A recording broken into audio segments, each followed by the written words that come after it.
G'day fellas, and welcome to a casted game of Age of Empires 4. Today we've got two of the world's best players facing off on the map Gorge. I'm a big fan of this map.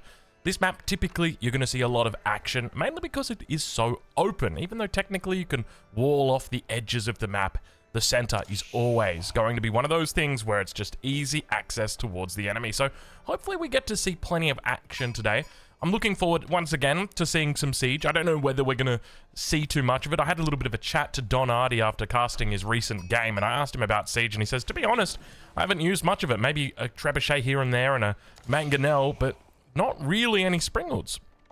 And I think that's kind of curious, because we haven't really seen players testing with it, but maybe that's because they've already come up to their own conclusion with it. Maybe they've just decided, you know what, it's not good, it's kind of trash, which breaks my heart, because, you know, maybe I should go hunt for some games where we actually see some of it. I'm hoping that we get to see it in this game, but I'm fearful that we may not actually get to do it, so I'm kind of curious to see what the options are going to be for Puppy Paw, for Anatan, and speaking of which, I don't even think we've introduced our players yet, so let's go ahead and do that. Ladies and gentlemen, if you're unfamiliar with our player in the south of the map, playing in the color orange as the English, he goes by David Kim, but also by Puppy Paw. Now, don't confuse him with the balance tester for StarCraft 2. Different guy. A balance tester, game designer, one of the two. I think he's now working on Battle Aces, I want to say.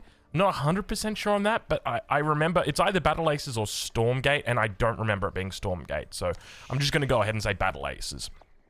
Alright, well, let's check in over on our other player spawning in the east of the map, in the color blue, as the Rus. Representing Team My Insanity, it's Anatan. Ladies and gentlemen, welcome to Gorge. A pleasure to have your company. And yeah, let's get into it. But I mean, before we do, let's talk a little bit about Battle Aces, because that's another game, another RTS that's on the horizon. Of course, you would have seen the rise and fall of Stormgate. I mean, I say the rise and fall, but to be honest, I don't really know if there was a rise there. Definitely a fall, though. It's quite sad, because look, I was looking forward to playing Stormgate.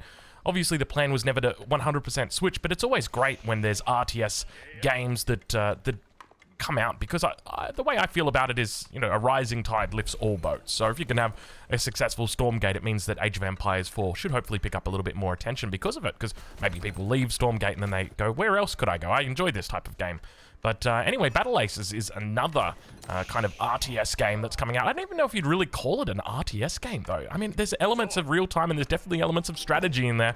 It's just a different type of game, though. But it's a good, fun game. I think they've got another alpha coming up shortly. So anyway, go check it out. It's not a hashtag ad, I'll say that much.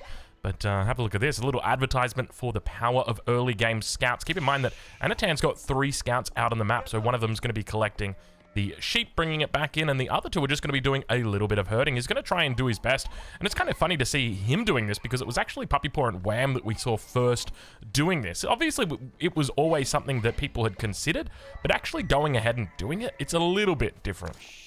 Age up starting to come through. It's going to be Golden Gate here for Anatan. On the side of Puppy Paw, it is going to be the Abbey of Kings, and no real surprise that we see a second town center coming up behind this for Puppy Paw. This is a pretty standard English opening, and it just feels so safe. It feels like there's nothing that can hurt you, so I suspect it's probably just going to be that 2 TC play. He's got a beautiful little spot down here for his town center, though there's a part of me that says maybe you want to stick it on this side instead. You're kind of damned if you do, damned if you don't. If you stick it on this side, you're going to stop any sort of wooden fortress shenanigans from coming in around this area. They can obviously always come in at the back. So that's the first thing, but if you do that, then you're kind of subject to a ram rush, whereas if you go for a position like this, then there's always a chance the wooden fortress comes up on the high ground if you don't scout it, and then, you know, you're a bit safer from that ram rush. So it's always a tough position to decide where you want to throw that second TC down, but I guess you could probably even go for like something in between, something out here a little bit further, but we'll wait and see exactly what the plan is for him, as the age up has come through now for Anatan. He's slowly herding in all the deer, doing a methodical job with it, and you can see it obviously takes some time. But once you get the hang of it, you know, you can utilize these extra scouts in the early game. We see this with civilizations like the Ottomans as well. They love doing this. They push these deer in, and they want to go back to where they came from. They want to go back towards this natural spawn point, but as you can see, they can't because the scouts are blocking them in. All right, age ups come through from Puppy Paw. Decent macro here as well. Timing looking pretty good. Probably going to be a sub 5-minute TC. Oh, you hate to see it. You hate to see it. Judging by the direction of these vills, though, it looks like he might just be coming out onto the hunt instead. So Looking to play a little bit of a faster tempo second TC by the looks of it, continuing to herd. And you can see this one out here just getting scared away. Where is that second TC, puppy paw? All right, should be coming down now. There it is. So on the wood line and on the deer pack as well. So normally when you're going for an English 2TC fast castle, there's two ways that you can play it. The first way is where you put your TC down on a hunt.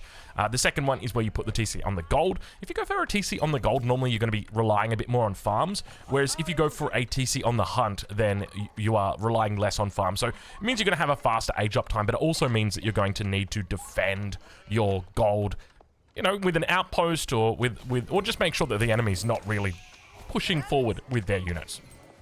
All right, well, all the deer have been cleaned up back here for Anatan.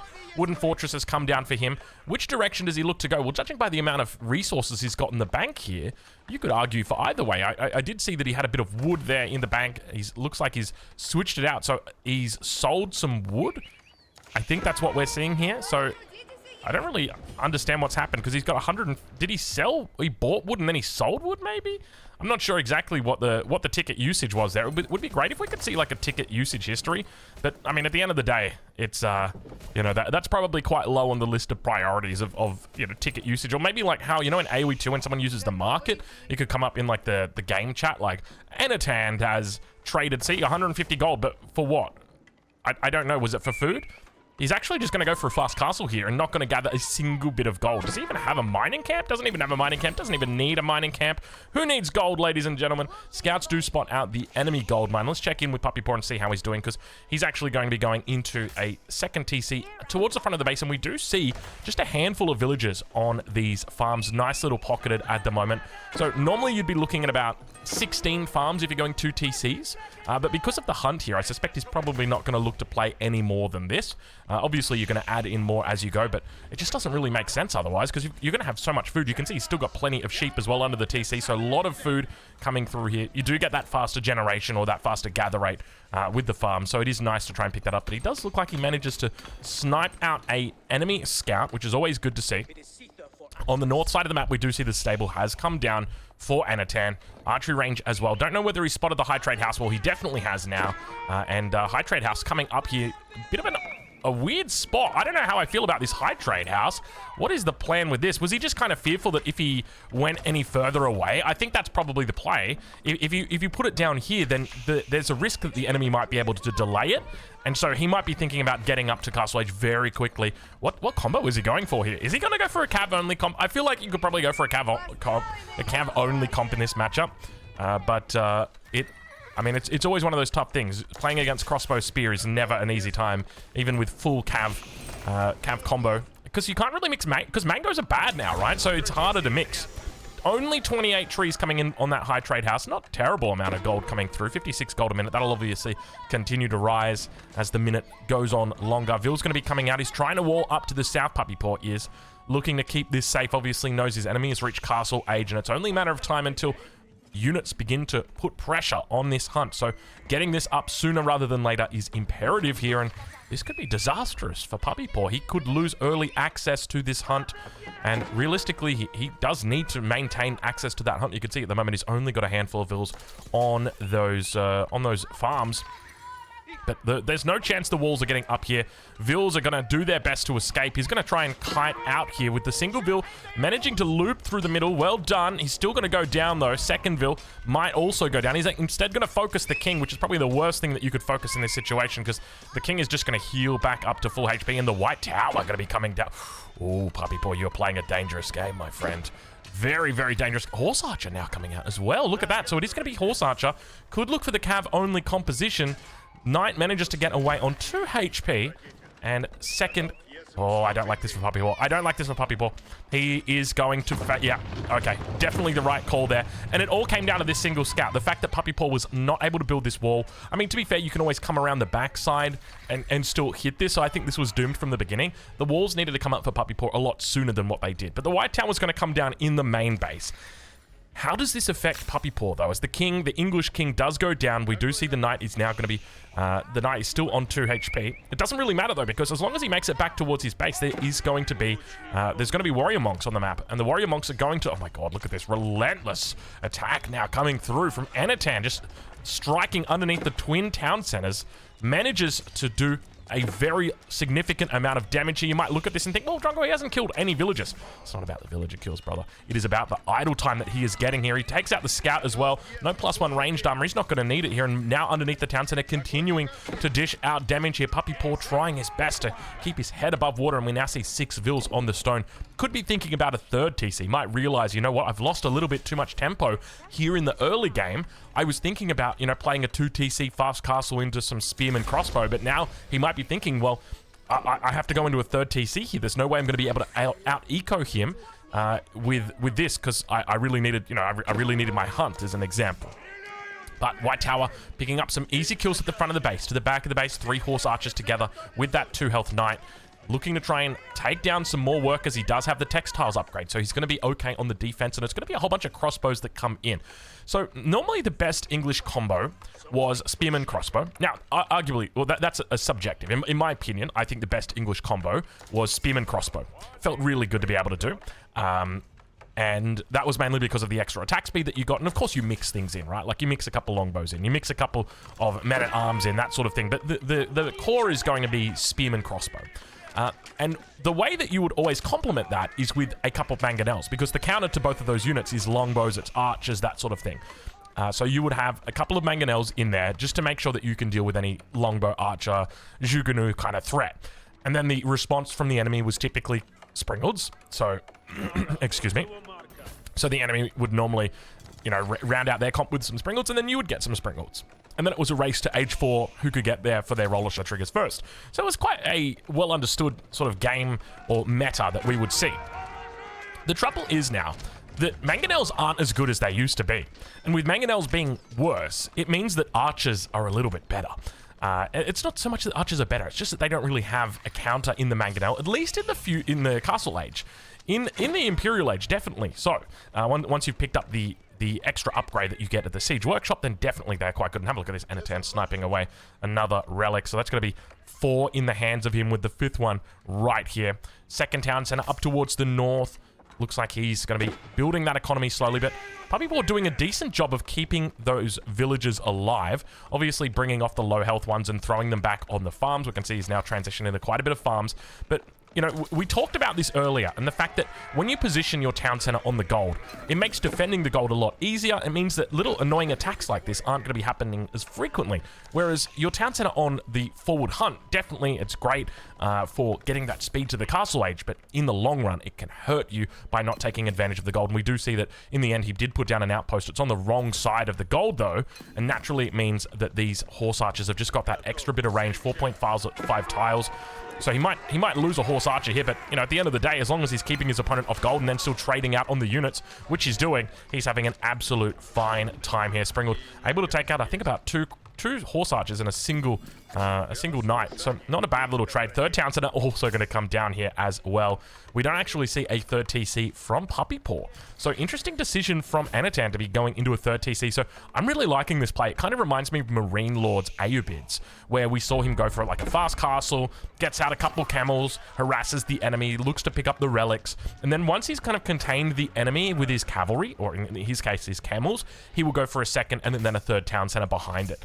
And it is a really, really lovely strat. I like to see it a lot, because it just kind of guarantees that you've got that safe economy in the late game. He knows that he's going to be behind on the Vill count. His enemy's been 2 TC for a while, so there is a bit of a window here for Puppy Paw to do some damage. The question's going to be about whether he feels confident and comfortable enough to get out of his base. I'd love to see maybe a wall attempt from him. He's got the unit number here. He's got the wood in the bank. Let's switch it over to income per minute. We're 14 minutes through this game.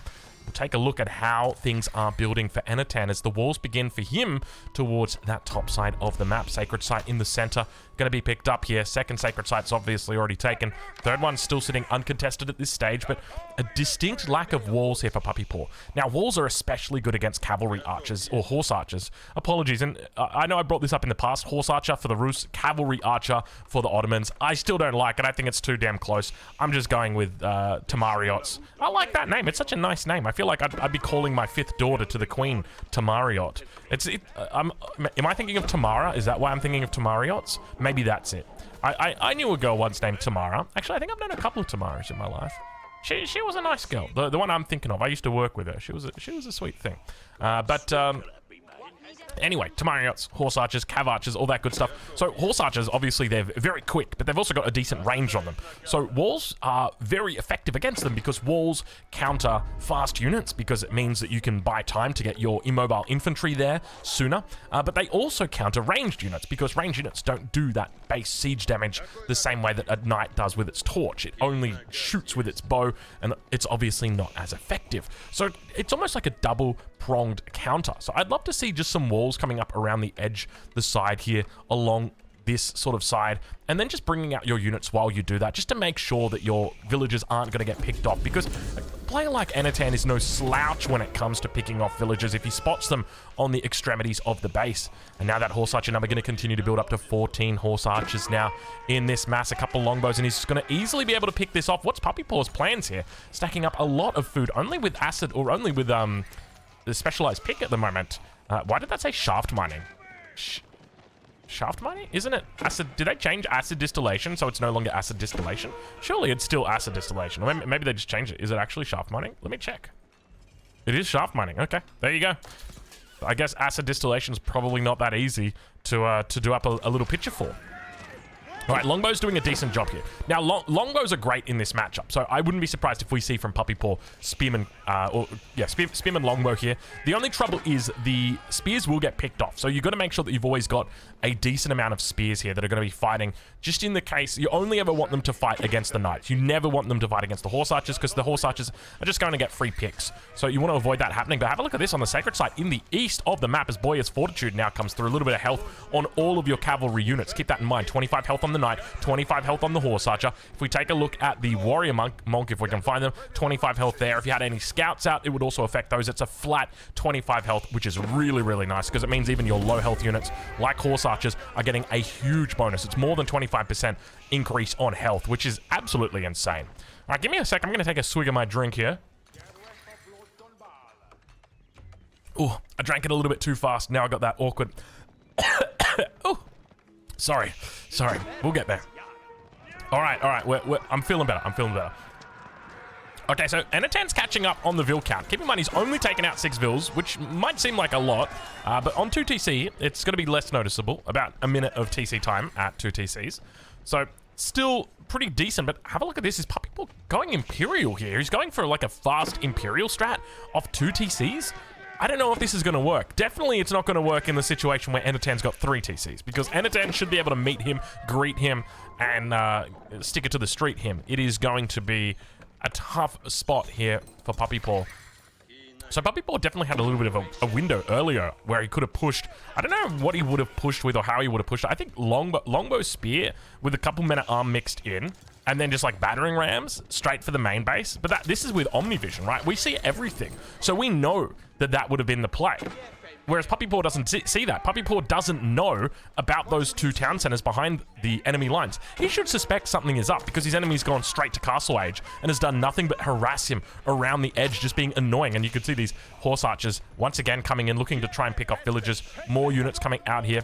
At the same time, it looks like we see a couple units about to come through. Walls do finally come up, but remember, the horse archers will be able to fire over the line, and now Vil's going to go down on those wood lines. It's another case of just having these walls a little bit too close to home, or just not having them at all, as your infantry get caught out of position, raiding on the south side, and you can feel just how much Anatan is all over Puppy Paw in this game.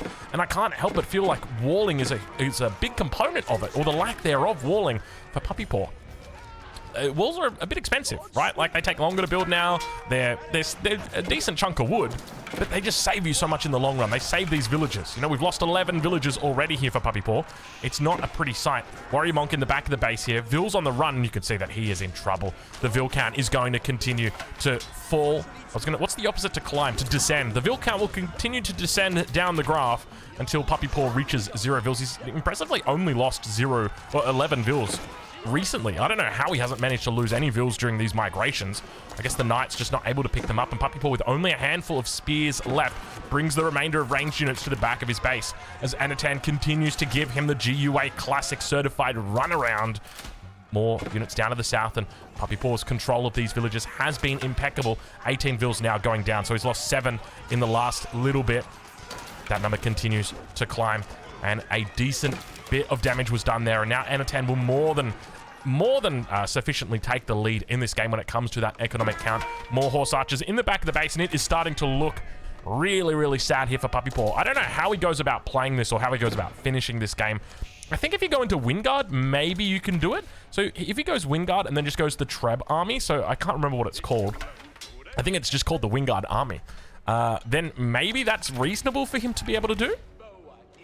But without that, I don't see how he does this with the Berkshire. And the Berkshire is great. Like, you know, you throw your Berkshire down out here. Congratulations, you've secured 4K, 8K, another 4K. But it doesn't really mean much, right? Like, in the context of the game, of course it's important to be able to secure that gold. Because right now, Puppy Paw's got 0 gold. 0 gold per minute. He's got a market, so he can always do a little bit of trading. So gold is going to be really, really important for him to be able to secure. But fortunately, he's just making spearmen longbows. And that's fine with the combo that he's playing here. But look at the numbers as they continue to come through. And Puppy Paw now going to be forced to evacuate off this position. He's actually looking to gather stone up for a keep now. And Anatan is just putting on the pressure. More units coming through. And, you know, I know I've hammered home about the walls this game, but the fact that these units are so far out of position down to the south of the base is all because of the lack of walls. Like, this is a simple wall solution. I just don't understand the adversity to it. To me, maybe I'm just like a little walling scrub, and I just love walls too much. You know, maybe I'm Donald Trump Jr. and I'm a big fan of big walls. But unfortunately, Puppy Paw, he's not. Let's check in with him and how Anatan is doing on the other side of the map. The farm economy has come up completely now for Anatan. We can see that he's got some very decent numbers here. He's also got these vills that are working on the deer that occasionally spawn here for him. Very nice. Very nice position. All 5 relics in the bag as well. Walls completely coming up across the face. And you got to remember with walls like this, the design here is not to stop an army. The design here is to stop a raid. If he wanted to stop an army, he would bring his own army, or he'd be looking for stone walls. And even then, you probably wouldn't be looking for stone walls. All those walls are designed to do it to delay the enemy. You just want to delay them from getting in. Because at the end of the day, you know, if Puppy Paw comes up here with 5 knights, and we look at how many vills are here, there's 30 vills, but there's only space for 8 vills inside this town center. So that means that there's going to be, you know, 22 exposed villages. And that's the idea behind these walls. They stop that from happening. And the same thing on the south side as well. It's all about just preventing those annoying little attacks from coming through. Those same attacks that Puppy Paw has been subjected to the entirety of this game. Spearman now going to be caught out of position. Keep in mind, oh, we do have a little bit of a counter push coming in. Puppy Paw deciding, you know what, it might be time here. Let's check back in over on the economic side. Anatan's up 33 vills. He's also up the 5 relics. When it comes to resource count per minute, he is miles ahead of Puppy Paw. I don't know what the play has been, or maybe it just hasn't fully calculated yet, but Puppy Paw's farming economy is decent. He shouldn't be this low. And he's going to go for the keep here. So going for the keep on the big gold makes me think he needs to chuck in a few more mining camps as well. Makes me think he's probably going to go in for the Wingard instead of going for the Berkshire. Yeah, okay, so he does go the Wingard. Perfect. So definitely the right call here from Puppy Paw to go into the Wingard. And on the defensive here, I mean, to be honest, he could probably actually go into the Cav army. So the cavalry army is really good because it kind of allows you to tech switch. The only trouble is you're playing against Anatan on the Rus, who has got very good cavalry. I'm not going to say better cavalry than the English, because technically the English knights do beat the Rus knights in a heads-up battle, as long as they've got the extra 40% network of castles bonus. And now those vills, oh my god, this could be terrible. Does he see it? He saw it. He saw the vills as they moved off the wood line. Now they're going to get caught out of position. Infantry's going to try and roam over here, but once again, a lack of walls is just going to allow these cavalry all the time in the world to just hit away at these vills, and he manages to take out another 3. 35 villagers lost this game. You know, Puppy Paw could still be ahead 137 to 132 if it wasn't for the fact that his walls had just been unfortunately prevented by a scout and then just not included in the battle plan. So I think going into Wingard Raiders could be smart here, but the best bet's probably going to be Wingard Footmen. If you can get Wingard Footmen out, they do cost a lot of gold, but hear me out. They're heavy units, so they've got a bit more armor, and that's what he does. He goes into Wingard Footmen. They're heavy units, but they do get a counter against cavalry, so they're kind of like a spearman. They're like a men-at-arms that gets a little bit of a counter against spearmen. It's not a lot spearmen against cavalry. Sorry, let me start again. It's like a spearman that gets a counter against cavalry, but it's a men-at-arms. That's the best way I could probably say it. The only trouble is you're very limited with your Wingard Footmen, and you can't really make a huge amount of them. you can't spam them in the same way that you can, say, a spearman or a longbow. Compare that to the Wingard Raiders, which are going to be expensive to produce, but they're very, very quick to produce. All right, well, let's check in now as Anatan reaches the Imperial Age. Which option does he go? Which route does he go into the Spasskaya? No, he goes into the High Armory. He's got a couple of unique technologies in here.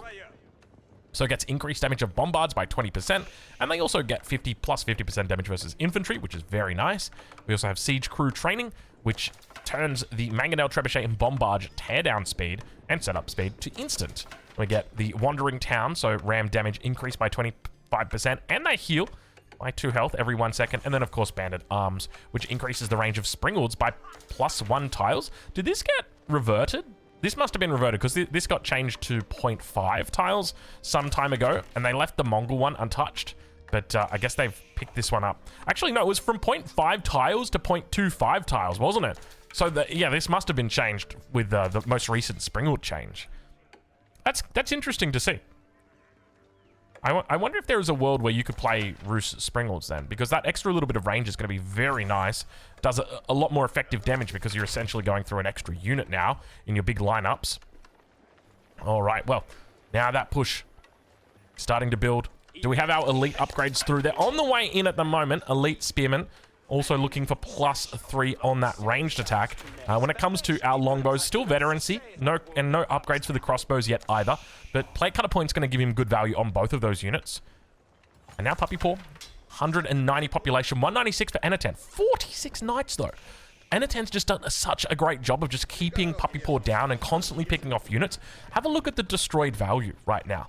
So for Anatan, 8,380 has been destroyed. Compared to, on the other side, 18,130. At least I think that's the way that that's represented. I don't know whether destroyed value is how much you've destroyed or how much of yours has been destroyed. But I would assume, judging by the way that this game has gone, that Anatan has destroyed more than twice as much of Puppy Paw stuff than Puppy Paw has of Anatan. All right, now, have we got the upgrade from the keep? Let's double check. No network of citadels on the defensive. He's got elite spearmen. It looks like we've got elite army tactic coming through. You want to avoid fighting until you've got that. Meanwhile, on the other side, we've got the improved biology upgrade. Wingard footmen are going to come in onto the front. Knight numbers looking superior here. The longbows are going to focus down the horse archers on the back. Plenty of cavalry here for him, though. Looks like he's going to outnumber these spearmen with his knights alone. Meanwhile, behind, we see more and more units continuing to come through. No warrior monks in this mass, and you could just see how overwhelming this offensive has been. Not waiting to fight until that elite army tactics is through. And to be honest, I don't think he would have had an option. The way that Anatan was pushing with such speed, it is a cav-only composition. He's run rings around Puppy Paw today, and I suspect with this fight, it is going to be very close to Puppy Paw typing in the G's, because he is just overwhelmed here. And from this point, Anatan just runs through the base of Puppy Paw. There's no walls to stop him. There's no stone walls, no nothing to stop these knights from just causing havoc in the economy, and that's what we start to see. It's going to be horse archers inside here. The Vils just turn around though and start fighting. Keep in mind, there's plenty of upgrades. These guys have got 5.5 range, or tiles of range now. He's got the elite upgrades for them as well. They're just absolutely demolishing everything they come into touching with. He's also got the pole axe upgrade as well. Pole axe upgrade. What is it? Knight pole arms, I think it's called. More Wingard footmen, and that's going to be it, ladies and gentlemen. Puppy Paw going to be tapping out here roughly around the 28-minute mark. Well played over to Anatan, demonstrating just how powerful cavalry can be against a defender who uses only infantry and a distinct lack of walls. Anyway, we'll leave it there, and of course, we'll link down below to both of these two creators. We'll catch you in the next one. Thank you so much for watching.